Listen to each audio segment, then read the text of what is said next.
Hello and welcome back to the channel, and you join me at this Kia Sportage launch down south for the new facelifted Kia Sportage. Now this is the hybrid version in GT line, which is the most common spec one here in the UK. It's the best seller, and this is the new front end. So you can see we've got the EV9 EV3 style with kind of these like three specific kind of headlight bulbs in there. Got the design language of this. Overall, the front end's a little bit different and tweaked. It's about 15mm longer than the unfacelifted version. That's all due to the design of the front bumper. It's also worth mentioning, for the GT and the GT line and GT line S, the hybrids get 19-inch diamond cut wheels, which are this kind of X pattern. If you do go for the regular combustion one, that drops down to an 18-inch style.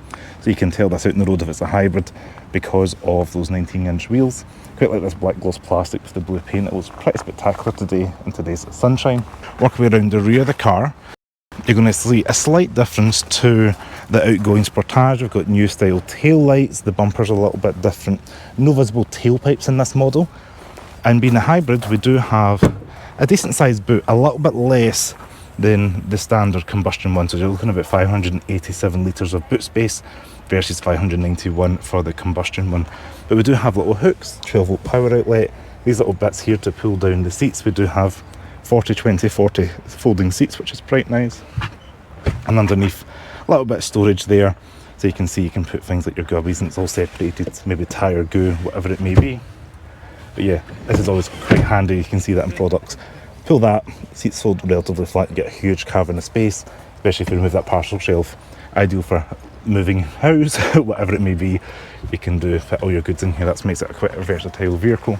So Kia do have this little bit of plastic here, which is quite good. It means the seat belt's not going to get in the way when you lift and lower the seat base. We do have a little lever here, so it allows you to have a little bit of inclination if you need a little bit more room when you're storing. This adds to the practicality. It is worth noting, this is the interior of the GT line with the black and the kind of white bits on the sides. There's a little bit more white on the interior if you go for the GT line S, and then the pure trim's got a slightly different interior again. Cup holders in the back. We do have child seat anchor points, climate vents, a little bit of storage, a little hook there, as well as two map pockets and a USB-C charger in the rear. Overall, not too bad, and I am stepping in 5'11", can fit myself in there thanks to the roofline, plenty of knee room, plenty of headroom and shoulder room, so pretty fantastic back here. Well, we're back here, we do have this, which allows you to clip things like maybe your iPad or your tablet. You can clip onto the back of this here, or maybe you can get an adapter or something to hang other items. On the interior, we do have this quite large screen. It almost looks like one screen the way they've designed it. We do have this 12.3-inch touchscreen with wireless Apple CarPlay and Android Auto, as well as the driver's screen up here.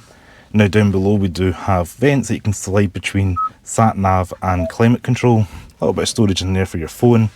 Heated seat, heated steering wheel. If you go for the GT Line S, you get your ventilated seats.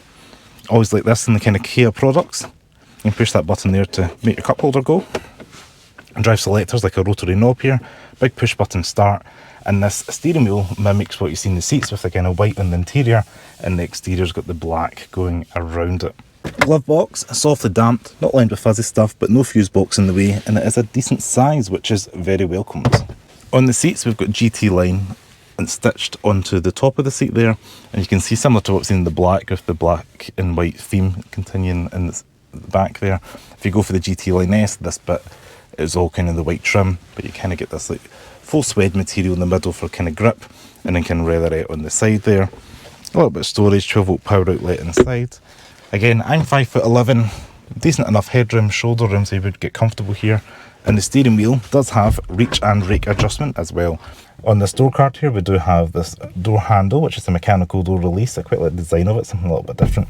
And it's really nice just to get in something with a mechanical door release. All around 4 electric window switches, as well as mirror controls that are electric. And this is what the driver sees in the gauge cluster. It is digital, and you can cycle through various pieces here.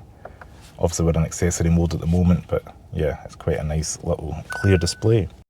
So I just want to say special thanks to Kia for inviting me along for this Kia Sportage launch, and if you enjoyed this video, give me a thumbs up and comment your thoughts on the new Sportage below. See you later. Ciao.